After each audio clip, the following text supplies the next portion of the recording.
Welcome to the Kava Lounge with the Kavasseur and Jimmy Price. Knead up your kava, pour it in the Tanoa, and sit down and enjoy another session of the Kava Lounge. Welcome back to the Kava Lounge, everyone. I've been really excited about this episode for a long time. Marteen Troost was, to me, what I think the Kavasseur blog was to a lot of other people. I had been drinking kava on and off for about 6 or 7 years before I read the book that we're gonna discuss here, and I'd only had the Yogi tea and the Kava King instant kava. When I read this book and I got to the chapter where he talked about kava, I immediately my antennae went up. I was thinking about trips to Vanuatu. I was planning trips to the South Pacific because I needed to try this stuff out, and I would because I already loved kava, but when I read his description of kava, I was like, "This sounds like exactly what I need." Alcohol's no good. I've never been a big fan of marijuana, and this guy went to Vanuatu and he tried the real thing, had this amazing relationship with kava. This book turned me into the Kavasseur. It made me excited about kava, and after reading this chapter, I immediately figured out that you could buy dried ground kava online, and that's basically where my blog started. So Wow. that's some background for this before we jump into the details. That's some origin story stuff, man. That's awesome. Absolutely. I love it. Marteen Troost is the author of this book. All of my research on Kava, all the papers, all research documents and graphs. I've never read this book. Never until now, 20 years drinking Kava. But I found it very interesting in how he just organically tries Kava. He didn't even hear of it until he got there. And he's talking to one of the people there and you tried Kava. And so the sunset would look a lot better with some Kava. He really does capture a very strong Kava experience. And that's the thing I think that we should highlight in this podcast is that are different traditions for consuming Kava. There's different uses for consuming Kava across these different islands that produce it, that actually have cultivated it. Here we can see that this isn't something they savor. Even here they talk about it's just something we endure, which is part of the process in terms of the taste and everything. But he gets the organic experiences of going straight in with no knowledge and getting completely flatlined by Kava. With the description he gives, it makes me wonder how noble that Kava he was drinking really was. It makes you 5 shells. 5 shells is enough to make you not want Kava for 2 days.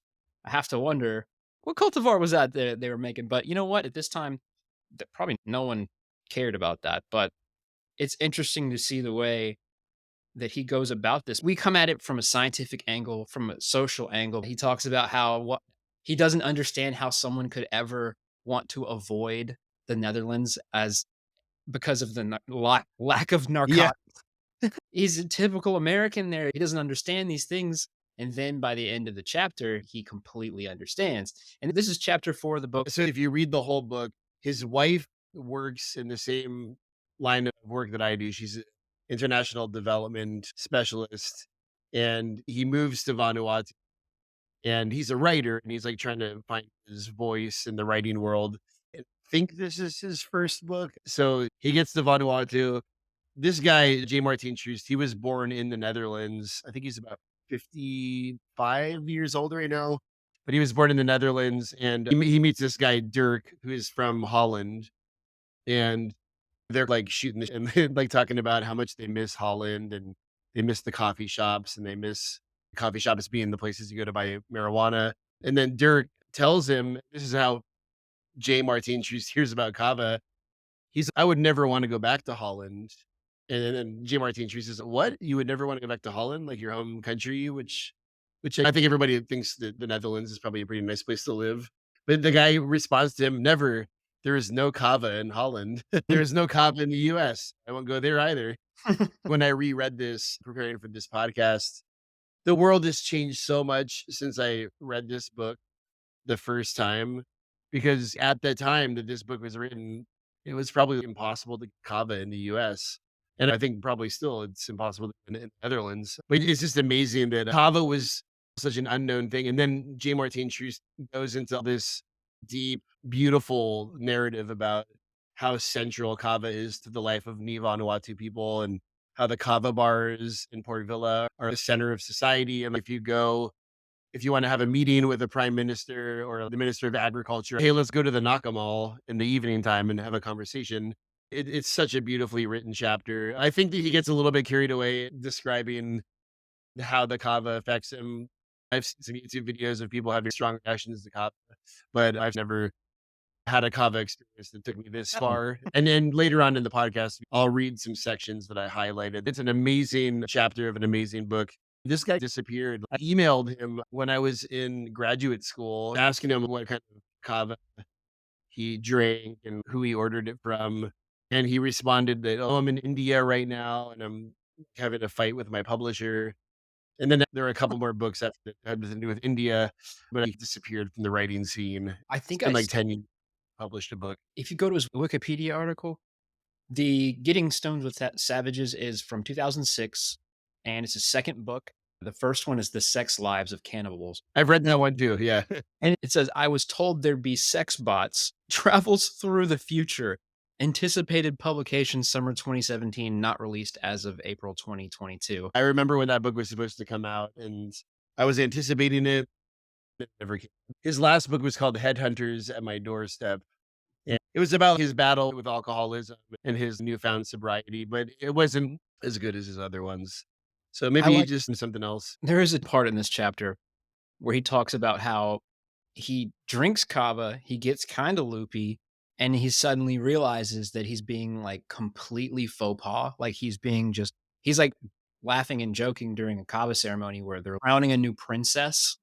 And I think at that point, he didn't know anything about kava and he thought it was pretty much equal to a couple beers. And that was that. So he starts out with just nothing in terms of understanding. And even he talks about, I think some of the things when he compares kava to other things, he even says this was more like heroin. It's consumption that is something that you had to be endured. It's just like, God. All right, I guess that's one way you could put it. I'm not sure I could parallel anything about my kava consumption to heroin consumption, having done both. No, but whatever. Hey, I'm here to pick at it because this is obviously your first look into what the kava scene might be in the world where it exists, where that's a thing. We didn't have it in 2006. I had just discovered kava in 2006. Like I had just figured out what kava was in 2006. And right, but yeah, I mean that there was no information on the internet at that time. There was a blue light post and there was some Irwin posts and there was some Peace Corps posts and that was it. And then after a couple years, here comes the Kavasseur. I didn't know anyone else even knew about this stuff. I thought this was a secret that only a few people had. It was just a special plant that no one knew anything about. That's how we came to kava. It was in this sort of fashion. It wasn't Fijian style or Tongan style. It was this in your face, drink this kava. This is what it does. You drink it like this, and you have these sort of effects. It relaxes you and it makes you calms you down, makes you more chatty. And there are cultures out there where it's not what you aim for, and it's just part of the ceremonial consumption of kava. You drink your show, you clap your hands, you do this, you don't do that. Like the rules are different, and they were given to us differently when kava first arrived on the scene. We didn't there was no ceremonial like pass down of information when we first started. So this being your first Mhm. exposure to the kava scene makes sense because that's where we were looking for kava. We were tired of all those other things. We didn't want those other drugs. We were tired of the options that were out there. We were looking for something different. You put the Kava Sewer blog out there and the Yuku forum, and Mhm. that was the only source of information. And it's funny, you can see this reflected in how we went after kava, the research side of it, the what does it feel like, the different cultivars, how did they Yeah. affect us differently? That sort of hitting us and us diving down that direction. But I'll let you talk for a little bit, Doug. Sorry, I stole it from you. No, this is a good conversation here. One thing I was thinking about this when I was reading this chapter. I think this is the only chapter of a book we've read that's like a part of a long kind of unfolding narrative. But one thing that stood out in J. Marteen Troost very kind of cleverly foreshadows something that I don't want to say haunts us to this. You referred earlier to this, the Kava ceremony for the visiting Fijian princess, and he's in Tonga for that. This is J. Marteen Troost's first encounter with Kava. So he's at this Kava ceremony for this visiting Fijian princess, and he has what he considers to be like a meh mixed with Kava, and they drink it, and he feels like a little bit relaxed. He talks more about the Novocaine effect Kava has on your lips and your mouth, mumbles to the princess, and then him and his friend make big fools of themselves. But what stood out to me in that story more than anything else was the following. He says she was being honored by the Fijians living in Tonga and unaware then Kava ceremony was among Fijians and aristocracy. He's talking about him and his friend, not the Fijian princess. So they were unaware what a big deal a Kava ceremony was among Fijians and Tongans. And so they're in this Kava circle, and it's a very formal, ritualistic type of event, probably similar to what you experienced in Hawaii. He turned to the princess and he said, "Princess, how much wava is too much wava?" His Nepalese friend, he turned to J. Martin Troost and he says, "You walk funny instead of you talk funny." And then they started like rolling over with laughter. And like afterwards, they find out that was incredibly inappropriate. Kava in Fiji and Tonga is like this very ritualistic thing, and you're supposed to respect it and honor these traditions. And yes, if you're ever in a traditional setting, you should be honoring their traditions, Yes. and that's how you can be as respectful as possible. But to contrast that, later in the chapter, he contrasts Vanuatu kava drinking culture. And this is a big debate right now in the kava community about how to respect kava and what cultural appropriation is and what it isn't. He shows that even at that time in 2005, you could look at Vanuatu kava drinking culture and Fijian kava drinking culture and compare them. Tongans and Fijians were still very traditional. They drank kava in this more of a formal setting. Whereas in Vanuatu, you had the nakamals where it's a bar. People go to the bar, they spoon out your shell of kava, you pay them, and you hang out with your friends, or you go by yourself and you drink kava under a tree. It was interesting to see that comparison of the two ceremonies because it affected his experience of kava both times. I think it also helps give a good illustration how kava is not one thing. Kava is so many different things across countries and times and cultures. I Agree. just wanted to point that out because I thought it was interesting given the kind of current debates Yeah, we've been you having. 2006 was just a little while ago, man. That's our 2005. That was almost Mm, 20 years ago. We're getting old. But I thought one of the funniest things in here was how he described kava. He said that he watched someone make it. He said someone was describing what they were doing, and he said, "Kava is like the sausage of the Pacific." I love If you saw some of these knockamalls, and he was in the bush with a meat grinder, mix it up with your hands and strain it through a cloth and dump it into a bucket. So he was probably seeing the real way that kava was consumed on the island. I'm sure that it would seem like something you wouldn't want to know how it's made. But now I'm sure that's quite a bit different. They have a tourist appeal for that. So a lot of people that drink kava know where the good kava is. And if you don't have good kava, you won't get customers. I thought that was hilarious. He was like, "What do? You take your bowl, you find something nice to look at, the sunset, the stars, the trees. Then with that image in mind, you take the kava and you drink it all at once. And then you listen to the kava and try not to throw up." And I was just like, and when I read that to my wife and she laughed because she has always had issues with it. But after a while, even the best of us have issues with kava every now and then where we drink too much and we haven't eaten anything that day and it doesn't agree with us. Maybe once a year it turns on you. But I can understand that drinking really strong kava, if you were drinking it excessively for the first time, you might wanna go slow. And this whole chapter is a reminder to, when drinking kava, go slow. Drink your shell, listen to that. If it gets too loud, stop. He does go into what it means to be connected to the kava bar and what it means to the locals to be connected to the Nakamal. He even says to his friend, if you have an issue, you go to Ronnie's Nakamal. You know, Mhm. got robbed. One of his friends was robbed and said, do you have any connection to the kava drinking culture here? And they're like, no. So go to Ronnie's, talk to the chief, and got his stuff back. I was a pillar of the Vanuatu community in 2006 when this book was written, and it still is in 2024. Their total GDP is quite entangled with their export of kava. It's a big, and I'm glad that he was able to influence you into this. That gave us the incentive to do our research. Obviously, this stuff is legitimate because this dude is writing a blog about it, and there's people that. So it was a new thing to us in America, and I'm glad it was through this way, even though I think about it when I view it from the lens of the cultural South Pacific Fiji, where what we are doing is almost sacrilegious because we're like breaking down and studying something that they've been consuming for the past countless generations. It would be like if someone was deeply studying coffee. It came across interestingly to America. I'm glad it did because we wouldn't have gotten so deeply interested in it. I think it gravitated towards the right people. It's different. It has the people that get involved with kava have interesting always have like interesting backgrounds in lives. And Mhm.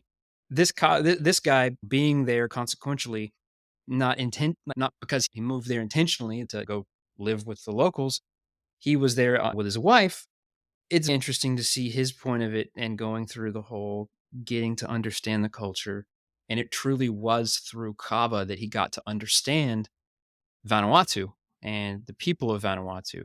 And it is that connector and cultural carrier of information and connections between people, even though he was just able to understand the language of Bislama. He knew he was becoming part of the community through his interactions with this drink. And that's awesome. But I'll let you talk. Yeah, by the end of the chapter, a lot of dialogue back and forth that's in Bislama, and it's interesting to read that. So when I read this book, I immediately went online because I drank the yogi tea, I drank the kava king, but I was like, I gotta try the real thing. I had this like urge to try the real thing. And I was like looking at flights to the South Pacific. I was thinking about changing my graduate research to focus on kava. You have to be obsessed with something to start a blog, right? So I ordered a bunch of kava from Nakamal at home. I ordered black sand. There was like a Fijian kava that they sold at the time. But I remember getting my first bag of kava in the mail, and I was so excited. And my I was living with my parents at the time because I was going to San Diego State University, and my mom, they hadn't retired yet, so I had the house to myself for the afternoon, and got this bag of kava in the mail. And when you first have your first bag of kava, you're like, "How do I get that to turn into a drink?" Okay. So I went to YouTube and I watched this video on how to make kava, and I was like, "I'm gonna drink the wow kava because this stuff is supposed to be the real deal." And I had this strainer that I ordered from Nakamal at home. I had the soy lecithin, Dude, I had it myself. and I watched this video, and they were like, "You take 1 cup of kava to 1 cup of water." Yeah. And I followed the instructions on the video. And my first thought was, "Really? Like, I just paid $40 for this bag of kava." Anyways, I made this bowl of kava that looked like a can of paint, Mm. and it was the thickest, nastiest, most peppery sludge I've ever had that I called kava. And I threw back 1 shell. I was like, "Oh, oh, that's just as bad as Marteen Troost described it." And I didn't really feel too much. I gave it another 10 or 15 minutes, and I went, mixed up the bowl because it started to, like, separate, and I threw back a second shell, and then I became unbelievably sick.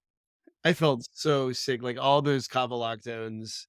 I think it has something to do with the numbing of your stomach from the research I've done, but I ran to the bathroom and definitely threw up multiple times. And then my mother came home from work.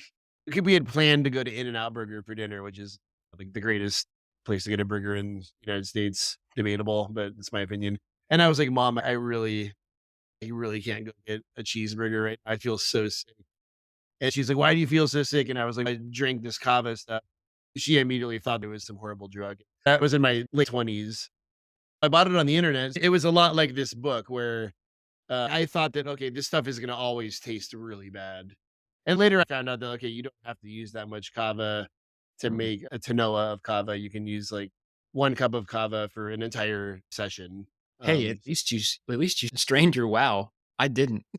I drank it. right. I was just putting the tablespoons into a glass and just stirring it up and drinking. This tastes better than the other ones. Yeah, it was a remarkable experience. If you go to the kavasseur.blogspot.com, you should find some of those early reviews. They were all written. Like I sat down and I wrote them because to upload a video to YouTube back then was like a whole ordeal. It's still up as of this Oh, video's cool. release in January of 2024. Nice. Yeah, I missed the written review part of it. That was always something we would always like talk about. They would go to the forums and we'd talk about your reviews and you're like, "Oh, we got to try that." Or, "He didn't like that one. I bet I'm going to try it anyways." We were always going after your reviews, trying the stuff out ourselves. It was a fun time in the Kava world because it was what we had to talk about in terms of Kava. And this is the Kavasseur has taken on several forms over the years. But we would this is the only spot to actually see a review or an honest review on kavas that you could drink. It was something that I felt like only a few people knew about. It was my own secret. Yeah. Somebody was asking me the other day in the comments of one of my videos. They're like, sometimes I don't see the point of watching your videos because you like all the kava that you drink. And I was like, yeah, I do. It's very rare that I drink a kava where I'm like, oh, this isn't a good kava. It's kava and it's hygienic. Like I'm probably gonna like it. So I expect the Kavasseur to bring us reviews on good kava. I know there are some kavas that aren't good, and that's obviously a subjective term, but I'm sure you agree. We wouldn't expect you to bring us just complete terrible. All right, today's terrible kava review of the day. That's not what we would expect from the Kavasseur. That just one week we wouldn't see a kava review because that kava you got probably just was crap, and you didn't want to put it out there. You didn't want to tell people, and second of all, you yeah, don't want to put out there in the community that a kava is bad when they have a vendor should be able to be contacted. If their kava is bad, they should be told and they should be guided. It shouldn't be like something we put out there and blast. Hey, this dude's kava sucks. That's not how we behave. We should be like, hey, let's work with them. Let's tell them if there's an issue with that and get with the vendor because just proclaiming on the internet it's bad, it doesn't do anything. But that ties into the fact that we expect the Kavasseur to bring us reviews of good kavas. Even though you never post a bad review, it still falls in line with what I would expect with the Kavasseur.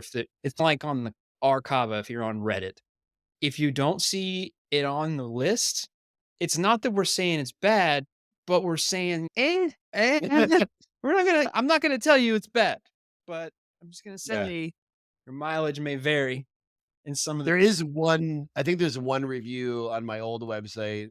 I stopped reviewing these kinds of products. It was a pill sold by Kona Kava Farm, and I think it was called Kava Love Tone. I bought it from Kona Kava Farm, and it's like any kava pill, it's useless. I remember taking this thing and then taking half the bottle because I was like, if it's just kava, it's just kava.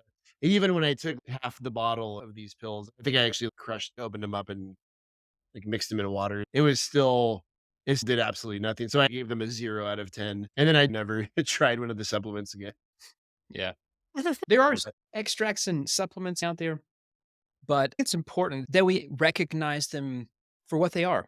The FDA is starting Yum. to recognize them for what they are. But there are specific instances where I could see taking a small amount of kava on a regular basis would be a good thing. The extract forms and pills, those are dietary supplements. When we talk about kava, we're talking about the traditional beverage of the South Pacific.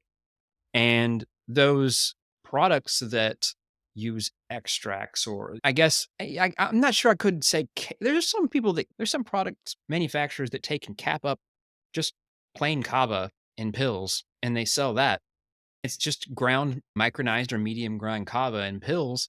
That I can't really speak on because it's toss and wash in kava. But these extracts and these things that are billed as kava, it's not. That an extract of the plant is not the plant. When we speak of kava, we speak about an aqueous suspension of kava when it's strained through water. You're not extracting kava lactones.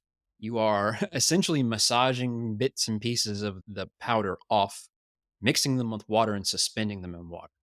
And I would not call Yep. that extraction, but it is more of a suspension, not an emulsion. Because if it were an emulsion, it wouldn't sit there when you let your kava sit for a while. It would never settle out into two specific layers. It is a suspension of kava lactones attached to kava pieces, more or less the bark and not the center parenchyma of the kava. That is essentially what we're consuming, and extracts of these and I will Dr. LeBeau used this same analogy, and I'll use it as well because it is so apt for this application here. You don't take no dose caffeine extract No. and call it, I had coffee today. You're not capturing the whole plant with a solvent. I'm sorry. Like, you're just not. There are things in it that you are not getting. And there are studies Right. absolutely prove that there are many more constituents in kava than there are in kava extracts. That's why we want to make a clear distinction between kava as a beverage and kava as a dietary supplement. We now have two states in the United States that see kava as a food as long as it's within codex standards. And now the United States is part of the codex with the South Pacific, and we have a kava standard for kava. So things are changing for us in terms of traditional kava. Dietary supplements, Yep. still in that dietary supplement category. You still have to go by the same laws. However, kava is being consumed mixed with water is a generally recognized as safe food. That's why we need to Yep. keep the distinguishing between dietary supplements, which would include the extracts and solvent extracts, CO2 extract, hydrocarbon extracts, any sort of extract of the plant using a solvent that needs to be evaporated or sublimated. That is an extract. Our version of kava, what we're talking about every time we come on here, we're talking about kava as a drink. And that's a kind of an issue with the research that there is on kava. The research we have that people want to cite is done with kava extracts being applied directly to cells, which is not how human pharmacokinetics work. So we still have some real science to do in terms of knowing exactly how kava works because it hasn't been addressed as a drink. It's only been addressed as a dietary supplement. So there are actually people working on that in terms of what it can do for PTSD and what effects it has on driving, all those sort of things. So it's in the works in terms of how it affects you as a drink. I like to make sure that those two things are separate. I see a lot of things that are trying to conflate kava and other things. They're using extracts and they're mixing extracts with other things and calling it kava. It's not kava. You're taking the plant, condensing it, extracting it, mixing it with something else, using carriers, and it's not kava. You're messing with it. It's a kava lactone product. I think what you're saying here speaks a lot to how far we've come since this book came out. As fans of kava at the time, as people who were interested in kava, curious Mhm. at the time, like the lengths that we would go to try kava. And I remember the whole muddy water thing. So in the book, he says, there's a quote in here that's really funny about muddy water. Oh, yeah. He said with his wife, and the proprietor dipped the bowls into a plastic bucket brimming with kava, and we brought them back to where Sylvia and Patricia stood. So Patricia is the wife of his friend. So his wife says, "It doesn't look very appetizing. It looks like muddy water." And then Patricia, she says, "Wait until you taste it. You'll wish it was muddy water." That speaks to where the extracts and the flavored kavas and kava hall comes from. That's one of the challenges that I face is it's not even acquired taste. It's something you endure. And I think mentally I justify the taste of kava, the effects that it gives me. And I've been drinking it for so long now that the smell of kava and the taste, this is my happy place. I'm about to enter my happy place. So It like that I associated that flavor with my happy place Yeah. has made me like not think that's a bad flavor, right? It's like I now like the flavor because it's that familiar Yep. little taste that I get before I embark on my euphoric. journey into the evening. Exactly. You have that conditioned place preference with that flavor, and wherever you are, you drink your kava. Because I drink my kava at my sink. And I used to do that because it would be the place I could cuss at my backsplash because of the taste. But after becoming more educated, after reading more about kava and its history and how important it is to the cultures of some of these people, I drink kava with a different attitude. I drink it almost with, especially, and I think one we've already gone over one of them. It was, and we might not have, but the one where he's kava drinking in Epi, and he was, there's some sort of Christianity paper on the missionaries in Kava and how Kava was Oh, used right. as a symbol of rebellion for these missionaries and the colonial ways of life that they represented. And man, that just made me drink Kava even harder. I was like, "Yeah, dude, drink that Kava." It is, I really do love it. And I'm on the side of those people that has trouble with the flavor. That's not really an issue for me anymore. This is part of the experience. If I don't want to, if you don't like the flavor of Kava and you still want to drink Kava and you want to still partake, chill it, put it in the refrigerator, then drink the Kava. Yeah, It will right. not do as much to your mouth and you will not taste as much. You could probably ease yourself into Kava a bit easier if it were chilled. And there's people that will argue with me, say that's not traditional. But my one caveat to that advice is if you're going to do that, sure that you only chill it for an hour or an hour and a half. If you leave your kava in the refrigerator for a night, it's gonna turn sour. Put ice in your kava once you've made to chill it. Kava turns so quick. Sometimes I make 2 or 3 a night. The 3rd one, I'll just be like, "Ooh," I'm shell faced. Yeah, I look at that 3rd to know, and I'm like, "Oh my, how am I gonna do this?" And I'll put it in the refrigerator. And even in the morning, it's already starting to turn. So just a word to the wise, a word from the wise. I don't know how that saying works. Like definitely, if you're gonna do the refrigerator route, make sure that you're still drinking it with like a 12-hour window. And there's going to be people that would probably argue with that because there are people that leave their Kava out for quite a while. And I know people that leave their Kava in their refrigerator for a few days. And it turns and it takes on this weird silky texture to it. It makes this weird texture where it's like, it's easier to drink. I don't even know what that is, but that Yeah. threshold is there for sure. So here, I just wanted to read some more from his chapter. He says, no formal event in Fiji or Tonga occurs without kava, but mostly kava is used as a social lubricant. It is not uncommon for men in Fiji to spend an entire day around the kava bowl, shooting the, as it were, as they consume upwards of 30 shells. It's different in Vanuatu. No one drinks kava during the day, not even the kava heads, the true addicts. Okay, I'm gonna take issue with the word addicts. Let's pretend like you can just This it is is take, podcast for Kava addicts. You're fine. yeah. It's taken only around dusk and into the early hours of the evening. And more interestingly, I thought as I watched a man take his shell and wander away from his companions, one drinks kava alone in Vanuatu. Interesting. That's a narrative breaker because we're always told that you should never drink kava alone. And I get it, like they're at a nakamal with your friends, but when you go off to drink by yourself, you're watching a banana tree or the sunset, you're gulping the kava back and getting back together with your friends. Mhm. But that's interesting because we're always told that no, you should never drink kava alone. It's it violates a sacrosanct practice. But I just think it's an interesting anecdote there. I want to read a section of this book because I think it's so funny. He says, I could carry only 2 bowls at a time. Returning from mine, I was met by a Ni Vanuatu man who was, like everyone else, clad in shorts and flip flops. Hello, he said. Where are you from? I've just arrived from America, I said. Ah, he said. My name is Sam. I thought you from Australia. Not many people from America come to Vanuatu, only Peace Corps. Are you Peace Corps? I admitted that I was not. Tourist? Not many tourists come to the Nakamal.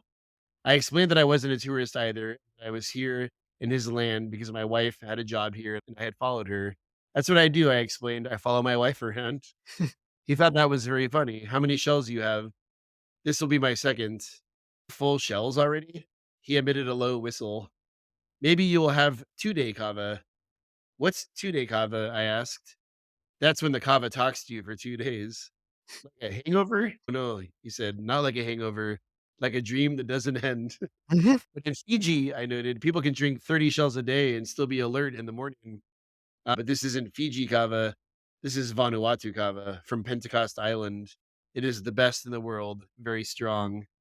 I asked him where his home island was. "I am from Pentecost Island," he said. And then he goes into this description about how every islander, like, celebrates the kava from their island. It shows that J. Martin probably didn't go super deep on kava in the sense that he, like, studied it and the cultivars and the properties, because maybe he was drinking 2-day kava. Maybe if the guy said you'll get 2-day kava, maybe at that kava bar, if this is accuracy to what was actually said, maybe he was drinking 2-day kava, and that explains what happens later in the chapter where he can't move his legs. Mhm. But I just thought it was interesting that the Vanuatu man that he ran into said, "Oh, you've already had 2 shells and, like, going for a third, you might get 2-day kava." Was that a warning? It could have been. Go ahead. What's interesting too is I remember in the early 2000s, there was this rumor that we weren't getting the best kava, like, we were getting basically the kava that the Vanuatu didn't want, and that there was this medicinal kava that was we didn't have, like, access to all this information back then, Right. that there was this medicinal kava that was used for rituals and mystical traditions. We were never gonna get it because of the Kava Act, and the Kava Act prevented it from being exported because it was only supposed to be used for religious reasons. Do you remember that? I don't remember that one specifically. It took its height in 2014. It started when Andrew of Noble Kava went to Vanuatu, filmed Dr. LeBeau talking about 2-day kava and how it wasn't the kava that we wanted to drink. And that's when this whole thing that are we getting noble kava? This everyone says it's noble kava, but how do we Right, know? And then he even gives a way to test in that, like right. if your kava was noble or not. We're gonna run out and buy some acetone right now. Test all the kavas. But it turns out there are some that are so subtle that you need a laboratory piece of equipment to tell. If you do the acetonic test, you could not tell whether they are 2-day or noble with your eyes. It can tell you if your kava is wildly bad. If you put your kava in acetone and shake it up, 30 milliliters of acetone, 10 grams of kava, shake that up, let it settle overnight, and look at the supernatant or the layer at the top, and you will see if it's purely noble, it'll just be a golden color. But if it's a wild kava or a really gnarly 2-day kava, it'll be either red or I've had one that was black. But Right. that sort of thing tells you that you should, and this it's a good field test for exporters to see. That's a really quick way of knowing if your kava is good or if you should probably test it further. If it doesn't come out the way you want it, it just means it needs to be tested by an actual HPLC or HTPLC, something that's a lab grade equipment that can actually tell you what's in the kava. But that was a big point in that whole debate on 2-day. And from my experience with 2-day kava that I know was the Isa Madang short that was brought Yeah. from Papua New Guinea and planted in okay, here's the story on Isa. And this is Isa plant in America is not it was not American. Dr. LeBeau brought a sample for his herbarium here in Hawaii. It was an interesting plant because its genetics were different than all the other kava plants, but Mhm. it broke, quote unquote, broke out of the botanical specimen library they had and became a commercial crop. Yeah, it grows faster. You can climb it like a tree. It's huge. Have you done that? Have you I've seen one in Ed's property that I think I could have climbed. But, it's a different plant with different genetics from a different part of the world that got placed in Hawaii that did really well in terms of its survival. So, naturally, it's everywhere, and that's the kava that I consumed micronized for about 8 months. I would drink about a tablespoon a day, 2 or 3 tablespoons mixed into 1 cup of water. It was terrible. I would drink which one were you drinking? Which vendor? it was, Hawaii Hawaiian One Kava Cava? Center. And Yeah, I remember that and their then. other kavas were awesome. He sold micronized kavas, so but Oh, no, he sold medium grange. Yeah, I think maybe in the early days, they sold them in, like, coffee they were bags. all coffee bags. Yeah. I remember that, but I don't ever remember straining ever one of his kavas, but that could be on Yeah. me. But, yeah, he that I drank Isa for about 8 months, and it made my back bleed. Like, it made my skin Yeah. split, bleed, made me have weird sort of symptoms, and the only thing, like, it harmed me in the way, like, that it was uncomfortable, but in terms of physical, it didn't actually hurt me. But I think what it boiled down to was, as an industry, we wanna put our best foot forward. And with a kava like that, it's not even really yeah, it's kava, but it's not it may not be Piper methysticum. It's got such w its genetics are off the charts in terms of comparing it to kava from anywhere else, so it's a strange one. Doesn't mean it's not drinkable, it's just a strange one. And I think its genetics are interesting, and it's one of the only cultivars that I've made a kava fact on my Substack on, in terms of its people always being so, like, interested. What is Isa? It's a cultivar that was brought to Hawaii by Dr. LeBeau and that it escaped and has been used as a cultivated crop there. It doesn't create seeds or reproduce naturally, so it's still kava, but it's just a weird one. But it was my only known introduction or consumption of a non-noble kava, but in terms of some of these vendors back in that day, they had some kavas come out that were horrific. They Yeah, well, were horrific. I don't know. Yeah, They would make you visit the bathroom and throw up every time you drank yeah, it. I yeah, mean, it was a yeah. time when we didn't know. Even the vendors at that time didn't. We were all discovering at the same time what we needed as an industry to make sure that we were putting our best foot forward for the customer. I think that 2 day was just too strong for a first introduction and making somebody sick and something like that. But yeah, if you drank kava for a long time and you wanted to try Isa, try it. Like, That kill you. It's not a game changer and it's not gonna fix the world, and they're planting it in Florida. I think that's awesome in terms of having a reminder of how sacred kava is. I wish I could grow a kava plant here. I would just have it just to know and appreciate the plant yeah. itself, truly. And that's the way I see the thing in Florida is that people are able to appreciate the plant itself. And there's a lot of debate and controversy around that. But I have one in my window, oh, nice. yeah, like, overlooking Baltimore City, and Right on. yeah, it's still alive. I've had it for 4 months and maybe 3 months, Nice. timed in strange ways. Still very healthy. Good. I was gonna say also that, just to connect it back to this book, that Isa in Vanuatu, they would call it two-day kava. That's the actual name of the kava is Day. Tudei, two kava.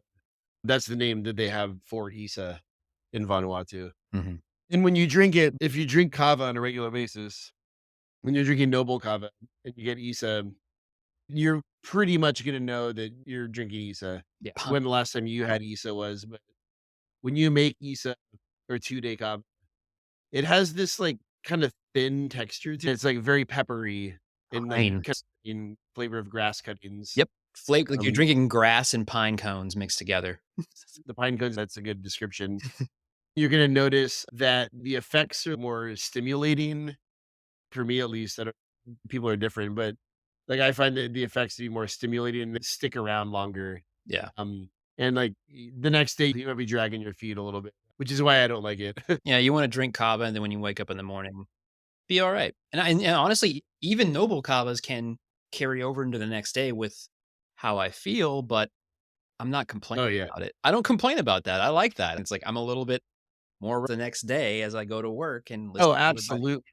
I think it's great, Abs you know? Yeah, I'm celebrated around my office as being the chillest person and the most compassionate and kind and mindful person because I'm really cooking myself up here. Bag. But a lot of it has to do with the kava. I can concentrate and I can do a really good job at my office without getting stressed out because of kava. And I don't have to be drinking it during the day. I think it's a cumulative effect on my personality Yeah, from drinking so much kava, absolutely. that aura of calmness Mhm. in people. Yeah, it's a stark difference in your lifestyle. I'm glad I found the Kavasseur. Like, it changed everything about how I approach my life. Kava gives me space. It gives me this time to reflect on myself without being overly critical. I can be constructive about myself, and it gives me that ability. This book he covers in his account of it, I think everyone should read. Some people can be like, "Oh, yeah, I've been there. Okay, yeah, this guy knows this is real." He uses some interesting language, but I thought it was a very excellent read, and anybody that drinks I kava should read that.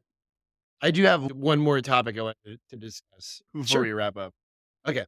So when he gets to this section, I'll ask you first, but when he describes how Kava felt like on that first encounter in Vanuatu where he had to get carried off, have you ever had this experience with Kava, like the way he describes it?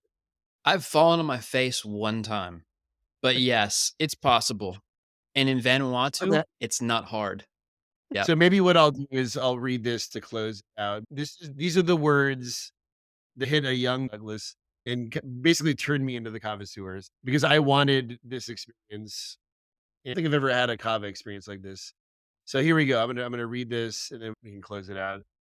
So he says, so they're at the Nakamal and he's sitting next to his new friend Sam, who's a Ni Vanuatu man, and Dirk is also there, who's his friend, and then there are two wives. All right, I'm gonna read this little excerpt. I sat on the bench next to Sam, my brother, who's not his brother, by the way. This is his new Vanuatu friend. Smoked a cigarette. So sweet, this tobacco. Very heavy to lift this cigarette. I thought. I am here. There are others, such good people. They are my brothers. There is no time, no such thing. There is now, and it goes forever, on and on. Backwards, too, to the past. So heavy, this cigarette. Another shell? A voice? Whose voice? Dirk's. A good man, Dirk. He is my brother. Yes, said. Let us fly on. Cannot move feet. Why do you not move, feet? We'll speak to legs. Legs need help too. Push up with arms. Yes, standing. Must get from here to there. Legs not moving. Why will you not move, legs? Ah, happy now. No need to move, legs. Here is Dirk. A good man, Dirk. Thank you too much. Did speak. Shall stop speaking. Here is the kava. There are the lights, stars, my brothers. Good kava, very smooth. Can sit down now. Have missed bench. Oops. Here is the dirt. Shall rest here. Dirty, this dirt. Ashes to ashes, dust to dust. I am one with the dirt. Who is this lifting me?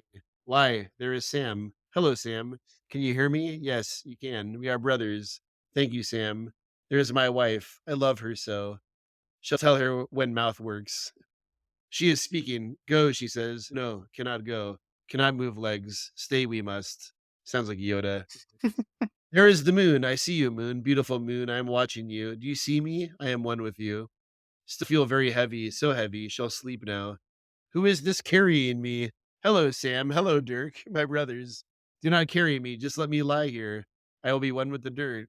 World is moving much too fast. Lights, darkness, lights again. Many more lights. I'm inside a car. Do not like cars. Here is my wife. Here is my house. No, do not turn on lights. I can totally relate to that. Lights must go off. Yes. The bed. Good idea. Shall just lie here for a moment. Am dreaming. Very strange dreams. Would like to wake up now. Cannot wake up. Um, That I think my I favorite love part of that. that is I will be one with the dirt. Yeah. That we can all agree that when we drink kava, we become one with the earth. Yeah. I Amen. didn't think about it that way. Okay. Hey, it was a great Good episode. stuff. Yep. And I fully encourage everyone to read this book and to enjoy this experience. Thanks for joining in. Doug, you can sign us off. Like all good things, this episode of the Kava Lounge must come to an end. We hope you enjoyed it. Please do check out this book. And if you get a chance, read the whole thing. Enjoy your Kava and Bula to the Hula, and see you next time. Bula.